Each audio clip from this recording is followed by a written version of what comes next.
I think for leadership, for me specifically, is just seeing something that needs to be done and doing it. Right? It's a proactive mindset versus, apathy is what I'm allergic to. Yes. Something needs to be done. No one does it. And everyone said, who gonna do it? Who gonna do it? Oh. Drives you crazy. Oh, man. I'm solution oriented. Like, please, look. Yeah, look out. Look, don't talk to me about, we got a whole list of problems. We can talk about problems all day, but what are you doing? Let's do it. Roll your sleeves up. Let's get to work. Come on. Yes. Let's get in the grind. Let's do it. It's going to take the work. I love that. That's it. Spotlights on, the moment's here. Voices of change, rising clear, leading with heart. Fearless and bright, purpose and passion, light in the night. From the boardroom to the block, moving mountains, breaking locks. With Taji, Shetty, we rise. Real talk, real life, real highs. So step in the light while leaders grow. This is Leaders in the Spotlight. Welcome to the show. Welcome back to Leaders in the Spotlight, where we dive into the highs, lows, and plot twist of leadership. I am Taji Charity, your host, and today's guest is Imhotep Coleman. He is the founder of Urban Scholar Film Academy, a Saturday affinity program serving high school youth in Inglewood, California. The Ready to Rise award-winning initiative is dedicated to empowering young filmmakers by sharing the communal and collaborative process of storytelling. Through intentional pipelines, content creation, and community building, Urban Scholar Film Academy fosters creativity with purpose and love. Mr. Coleman is also a proud member of the film production faculty at West Los Angeles College and a 2024 Alex Trebek Television Academy Legacy Fellow. His commitment to education and mentorship extends beyond the classroom. He and his wife, Alexis, co-founded Urban Scholar Academy, an award-winning academic enrichment and tutoring center. Their work has been recognized nationally, including the honors at Super Bowl 56, Legacy Champion 23, WWE WrestleMania Community Champions, and Golden Globe Foundation Community Champion. Y'all, I'm sitting with a champion, okay? A veteran member of the Directors Guild of America. Mr. Coleman has served as an assistant director on acclaimed projects such as 911 Fox, Scandal, and Project X, among many others. Originally from Kansas City, Mr. Coleman is a graduate of, Howard University's television and film department. He is a 26-year veteran, proud Inglewood resident, and he is married to his hometown college sweetheart, the phenomenal Alexis Coleman, and together they are raising two dynamic sons, Jalen and Malachi. Welcome to the show, Mr. Coleman. Look, I was so worried. I was like, please, Jesus, don't let me butcher his name. Tell me the meaning of your name. Yes. It's Imhotep. Imhotep means Imhotep. What does that mean? He who comes in peace. Oh, my. In Swahili, Imhotep was the father of medicine, the creator of the first pyramids in ancient Egypt. My father is deep into history, and he gave my mother a choice of several names, and they narrowed it down between Imhotep and Hannibal. And they chose Imhotep. So been that name since 78. A lot of the names, Imhotep is starting to trickle out, specifically on the East Coast. There's an Imhotep charter in Philadelphia. Okay. But Imhotep is the father of medicine. If you get a medical degree in America, you've learned the name of Imhotep, who created the first medicine. Thank you. I got a nice history lesson. That's it. And who else to get it from other than an HU graduate, all right? HU for life, yes. Yeah, my husband is an HU graduate, and my child is already brainwashed. You chose, yes. Lord, she will be, so. Thank you so much. Thank you for Welcome to the show. I know we share space in loving on young people and teaching young people just the art of filmmaking and creativity through our programs. So tell me more about Urban Academy. Yes, so my wife and I moved to Los Angeles from D.C. In the early 2000s, and we had a young family, and we ended up moving into Inglewood. And my wife's a teacher, right? Alexis, love you, baby. She's off saving America. Inglewood right now. She's over the community schools down there. Okay. But at that point, when we were looking for educational resources, the school district was taken over by the state for receivership. Okay. So instead of kind of like sending our kids all over town and figuring out what we can do to avoid that, we said, what can we do in our community to kind of foster academic support, right? A lot of kids are testing maybe on their grade level or below, and parents are not aware. The state standards may be your students on the 4th grade level, when really they're testing on a 2nd or 3rd grade level. So we want to close that equity gap. So what we did was just pack up what we had at our house and went up to the local community center, rented it out, Darby Park and the Pine Room, and just started doing Saturday enrichment classes. Amazing. It was my 7-year-old son at that time, and my 3-year-old son in the stroller, and my wife and I just decorating a recreational center every Saturday, putting up stuff on the wall, having students come, teaching them, and helping with academic enrichment. We did that for several years. And then parents say, hey, do you do tutoring? And say, yeah, we can start doing that. Hey, do you pick up from school? We haven't thought about, hey, they ask more, the need grew. Yeah. So we grew from that community center aspect to renting out a storefront, to picking up from schools, to feeding after school, to getting vans and donations, then going to another place. And so it just kind of manifested the need for what the equity was required in the city. I love that. And I love that you and your wife are doing this together. Always. How long has the Academy been around? 2012, fall 2012. So is that 13 years now? 13 years. Yes. Amazing. I mean, just seeing the need. Are you familiar with the Harlem Children's Zone? Yes. I had a meeting with Mr. Jeffrey Canada yesterday. A group of us. We're actually flying out next week. That's great. To go and visit. So when I'm listening to you and talking about equity and really seeing the need and being the solution in the area, just reminded me of the conversation we had with him on yesterday. So I applaud you. Yes. Filmmaking, though. Yes. Where did that come from? Because you work in the entertainment industry, as we heard, 9/11, 911, and Scandal. How did that come to be? You're a Howard graduate in the film. So when did that sort of spark happen that you knew the entertainment industry was the sort of the area in which you wanted to operate? Yeah, so I went to Howard and got a degree in TV and film. But when I was a little boy, I told my auntie, shout out Aunt Sharon, that I wanted to work behind the scenes of the movie. I think Spike Lee was the one who's, I said, man, he seems like he's having a lot of fun making movies. But I was fascinated behind the scenes and putting that together. So I went to school for film. We moved here for film. We moved to LA so I can pursue that craft, and I got in the Directors Guild through the Assistant Directors Training Program. But when COVID happened, which is like 2020, TV is, anyone knows, works those hours. It's a long grind. I was on TV shows where I'm 16 hours a day for 8 months. Didn't get to see my sons as much as I would like. And when COVID happened, my wife just said, pause.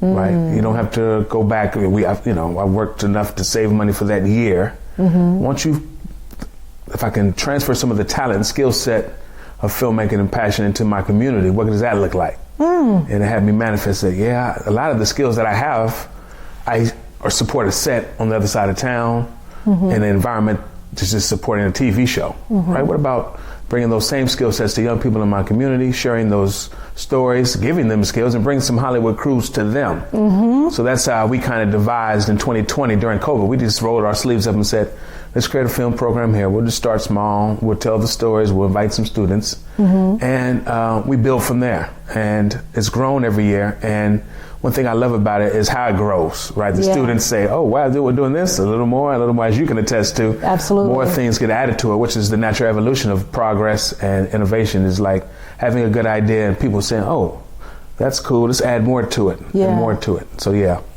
I love your wife for that.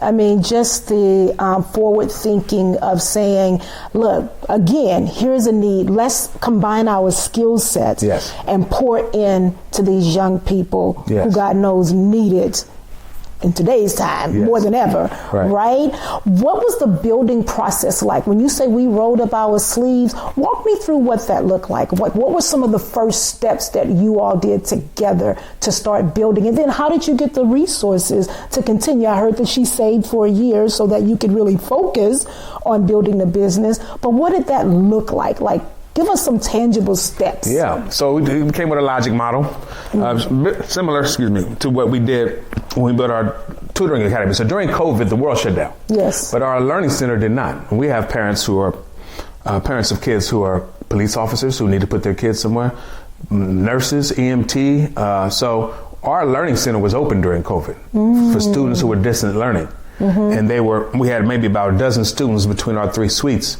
And those students had some of the highest growth we've ever had because there was no distractions at home with your monitor off on Zoom. It was myself, my wife, and a couple other of our staff making sure work's done, adding more enrichment, giving them more structure, and those things structured help manifest, we can do something more structured with equity here. So while we're doing that with the right hand, we say, okay, for a logic model with the Film Academy, what can we do? We can use a Saturday enrichment. We've had that model since we started. They can come in on Saturdays. We can give them themes. We don't have a ton of money to do a ton of films, but we can do one movie and put all their ideas and their concepts and introduce them to all the different parts of the crafts, have them all have equity into it, and we can use what we have in our community, right? So we reached out to some, as you know, as a nonprofit, trying to get funding is always tricky at the beginning. Oh, Lord. Right? Trying to prove the value and worth and constantly keeping those relationships. Yes. So the first year with the film program, I think we just used a portion of what we had already set aside. And we just shot exterior day at a park. It was a boy meets girl type of deal. And the kids had fun. And we built on that. And then we showed that thing. We brought the Hollywood crews in to help because I have connections with those folks. They say, hey, I'll come down and loan my gear or teach a young person or rent some cameras or pay for your craft service, right? And the crews like that because the one thing crews don't often get love for is sharing.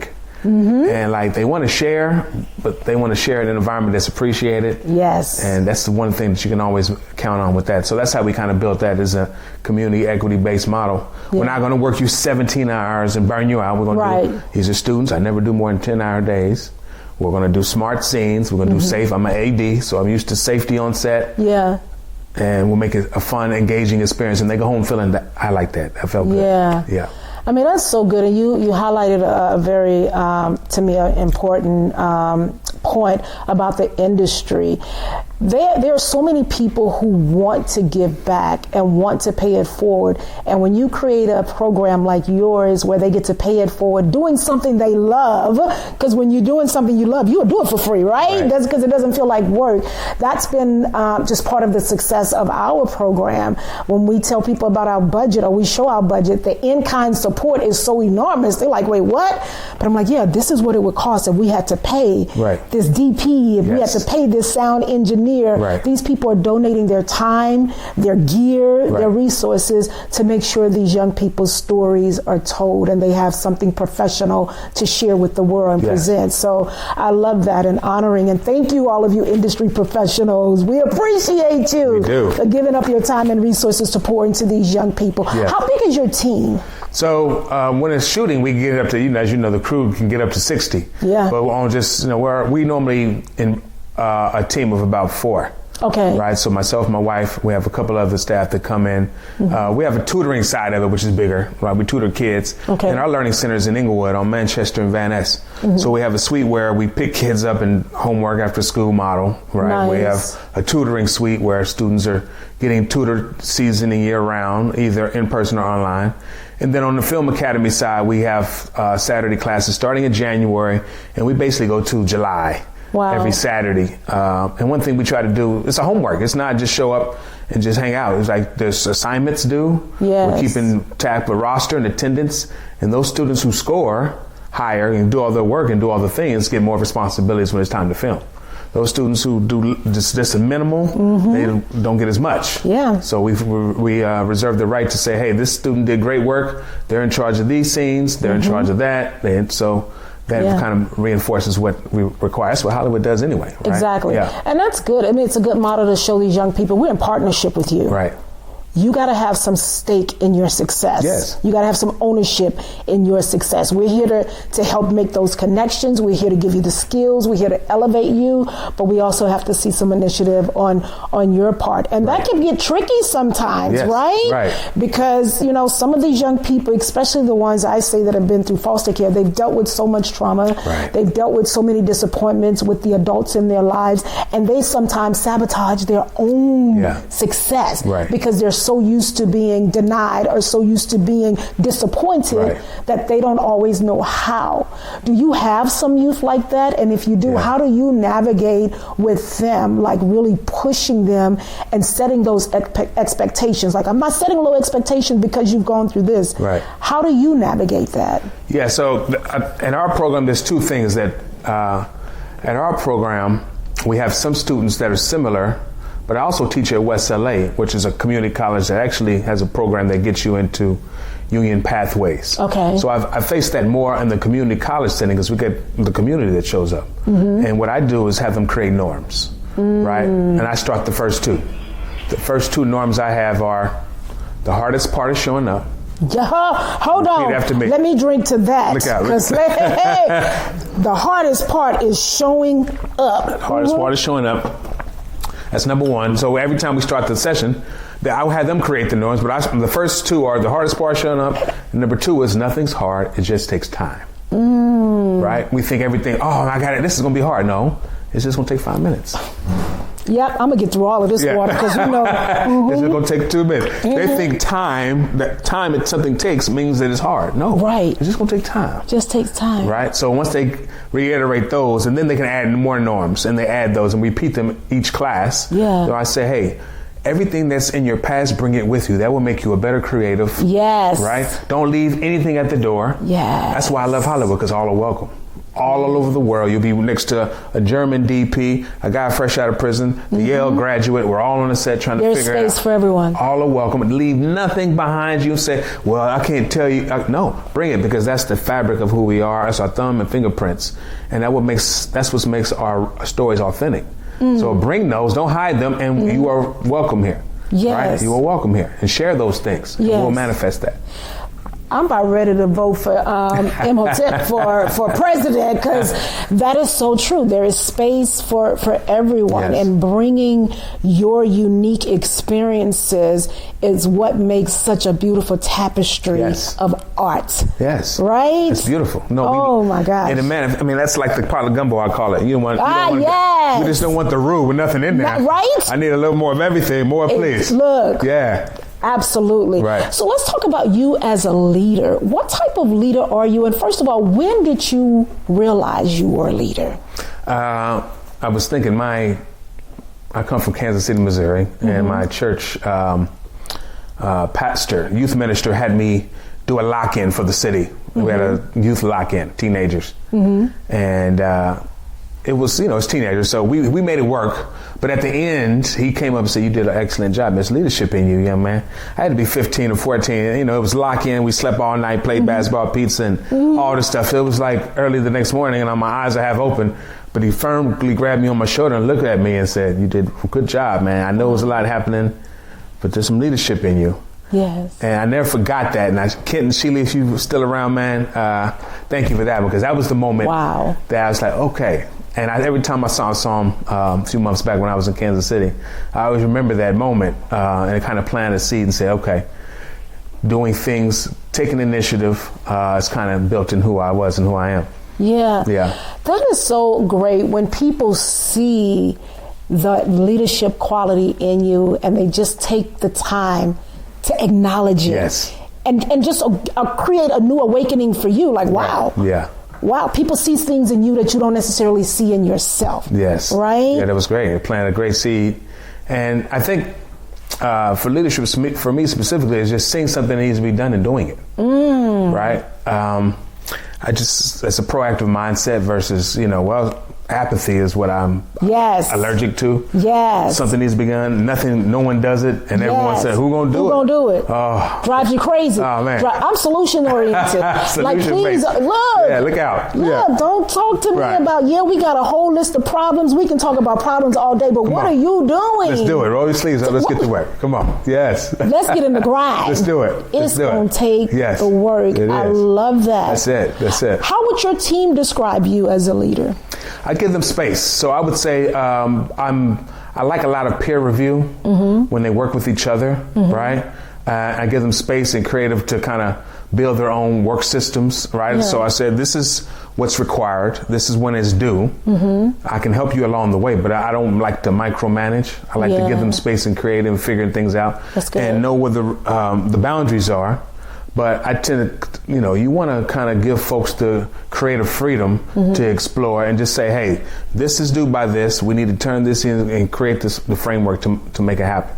Do you ever find that giving people too much creative freedom can sometimes create a sense of entitlement? Do you ever experience that in your leadership? Because I notice sometimes in a small organization, people come in with creative ideas and you as the leader have to make the final decision on what that idea will be. But if you choose not to go in a direction that maybe one of your team members thought you should go in, do you have to deal with like the repercussions or team member feelings being hurt or team members shutting down because you didn't move in the direction that they suggested? Have you ever had to deal with anything like that?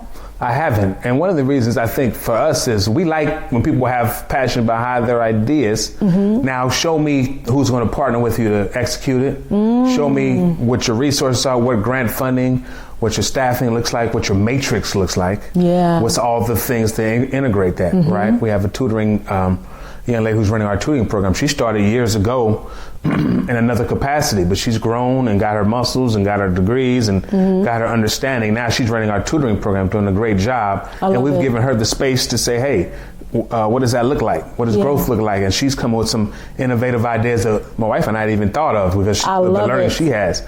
So that was an example. We have a college program that was started last year that's growing with some ideas that the young man has put together. The film program is kind of like build it. We'll help support you. We'll help identify funding and partnerships. But there are checkpoints along the way, right? It's like, okay, imagine if we all went to school and there's no grade level checkpoints, first, second, third. We're just sitting in this room and I've been here 12 years. I guess I'm ready for college. No, we need to make sure we hit standards. Right? So that's the kind of thing. Okay, so what's happening this quarter, this month, this week, this is due, and making sure we hold that accountable. I love that. How many young people do you serve? On a week, we probably show up close to 100, but we have the in-person after-school program does about 25 to 30. We have,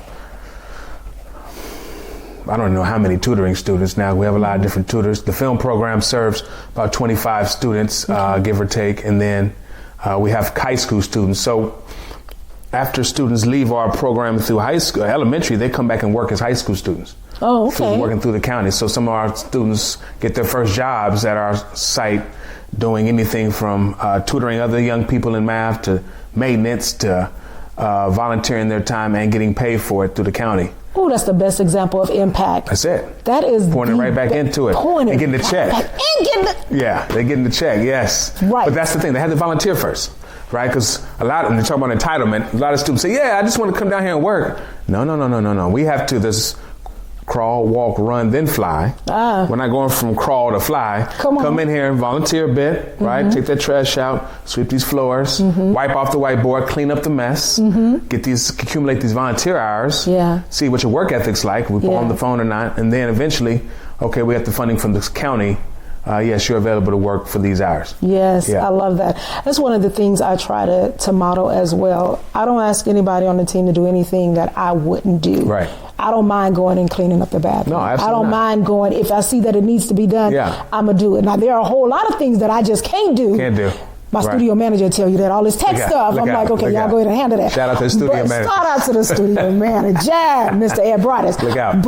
But yeah, I tell them all the time, it's like what you see today took the crawling Yeah. and the walking and the setbacks Yeah. and then the walking again, then the slow jog, then the Yeah. run, and then the flying, because people don't always see the grind part. They don't That's right. always see you. It was a sister in I teach at West LA. Just the other day, I was telling Ed that the sister in my class got a opportunity to shadow Ruth Carter, Academy Award winning costume. Nice, yes. She got on the phone with Miss Carter and said, Wakanda forever. Forever, right? Got on the phone with her and said, yeah, I got this program. They say I can shadow you.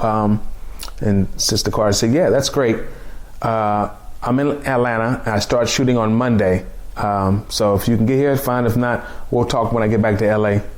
The young lady drove from LA to Atlanta overnight, through the night, in her car, pulled up to wherever that was, and it was the Wakanda Forever 2. Mm-hmm. And they were shooting Monday, and it was like being thrown into the deep ocean of all the things. And she said Ruth Carter was in there with them to 2 or 3 in the morning, adjusting clothing, doing all the things right up until they're filming action, cut, doing all this. And she was like, whoa, right? But that student said she came with a level of entitlement because of the stuff she'd done previously. Right? Some of the costume stuff she had. I'm and she said, oh, this is what leadership looks like. Yeah. Rolling my sleeves up on this big, huge, important film project. And she's a 2-time Academy Award winning costume designer, and she's in here till 1 in the morning, 3 in the morning, working just like everyone else. I tell my teamwork is the best work. That's it. For me, because we can do so much more together. There's a saying that if you want to go far, No, you want to go fast, go by yourself. If you want to go far, go together. That's it. So much more rewarding when you go together. That's it. And you can see just the impact and the fruits of the work that you do when you're able to work together. And then you model that for the young people you serve as well. Yes. Because they're watching. Right. And it's multiplication and exponential. You go by yourself, 1 to the 1 power of 1 equals 1. Right. But if you do 2 to the 2 power, exponential growth. Absolutely. Right. So that's the model. Say, okay, I know how to do this, and I can do it with others, and I can bring others. And that's now the triangle. Yes. Yeah. So you do a lot of strategic planning, right? Mm-hmm. What would you suggest to young people who struggle with actually sitting down and creating a plan? Because we're in a society now where it feels like a popcorn society. Everybody wants things quickly. Right. Nobody want to have to sit and build and process and strategize and plan and all the things. I want to put up a video and I want it to go viral and I'm the success story, right? How do you encourage young people, again, to do that crawl? Right. Then the walk? At first, I tell them to give themselves grace. That's good. So grace, right? So the only thing you're competing against is your former self, where you were. You can't look left or right. You got to think about, what was I last year? Mm-hmm. How can I get better this quarter than last quarter? Mm-hmm. And I break it down with the students, get better every quarter. Yeah. Right. So I learned a new skill set. Maybe I'm editing now. Maybe I'm working on film sets now. Maybe I'm learning a craft now. Maybe I'm developing some more of the skills or connections in this season. Yeah. So every semester getting better, giving myself accountability partners, right? Going out and getting out of my bubble, going new places, meeting new people and doing new things. We have a check-in every Monday in my class. Who did something new, exciting, or different? I like that. And we snap it up for whoever that is, and we share those moments. And other students hear their peers say, oh, wow, he went to blank. He met someone, let me get over here, right? And then at the class, they say, hey, next time, bring me with you. Yes. Right? And I have them report. So I went to a networking event. Okay, 72 hours after that event, I want you to email the person who hosted that and CC or BCC me on it and say, thank you for the opportunity. Here's my information. I want to be on your mailing list for future projects, blah, blah. Yeah. And thank you for that type. So building the muscle of accountability. That's good. And strategically checking in on yourselves, right? Versus your peers. Because everyone's going through different seasons. And give yourself grace. The metropolitan area of Los Angeles requires essentials: a car, housing, food, clothing, shelter, the essentials. Some students may or may not have all that together yet. Let's take care of the essentials first. Then let's go out and build on things in this city, right? Yeah. That way we're not sacrificing one for the other. Yeah. Yeah. This feels like it has just been an educational, I don't know, hour, 30 minutes, whatever, of just gym after gym after gym. And I'm so grateful. I've already gotten my sign that I have to wrap. They know I don't like that sign because I'm always enjoying conversation like these. But I have to ask you just one last question. Who are some of your favorite leaders? I read Dr. King when I was in college. His letter from a Birmingham jail. So that's always reading his speeches and knowing what he sacrificed. Is one of my kind of spiritual North Stars. Yeah, North Stars. Yeah, and I think of my uncle, great uncle Wiley, who said what love is. When I was in high school, we had this family reunion. He said love is the joy of sharing with and the willingness to sacrifice for. Oh my, hold on. Uncle Willis? Uncle Wiley. Uncle Wiley? Uncle Wiley. I tell Uncle Wiley I'm going to drink to that if he's still around. The joy of sharing with and the willingness to sacrifice for. Yes. Right? So if they're not sharing with joy and they're not willing to sacrifice, that's not love. Wow. That's it. Beautiful. Yeah. Beautiful. I love it. Thank you so much. Thank you, Taji. Shout out Kids in the Spotlight. This is yay. first class organization. And I'm so grateful that we do get the chance to partner and work together. And I know my team members know you a lot better than I do, but I have enjoyed spending this time. And I remember your wife, because you came in, you're like, yeah, I know you. And I'm like, putting it all together now. Yes. Thank you. I love having great partners on this journey of making sure our youth are set up for success. Thank you. That's our why. All right. Well, that's it, ladies and gentlemen. Y'all can tell I'm lagging because I don't want to end. But that is our show for today. I hope you got something from this segment that will help you on your leadership journey. And until next time, I need you to also share with us real quickly the website. Where can we find you? Yes.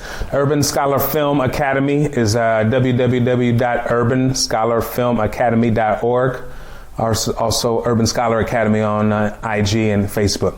Awesome. And we'll also put that in the chat. So remember to do those 3 magical words: like, share, subscribe to young leaders. Share this with other young leaders, with old leaders. Just share it. And also you can find us on Got One TV. Until next time, guys, have a great day. Bye. All right, ladies and gentlemen, that is our show for today. I hope you were inspired and you gained some valuable nuggets that will help you to become a better leader and to walk in your God-given authority. Bye until next time.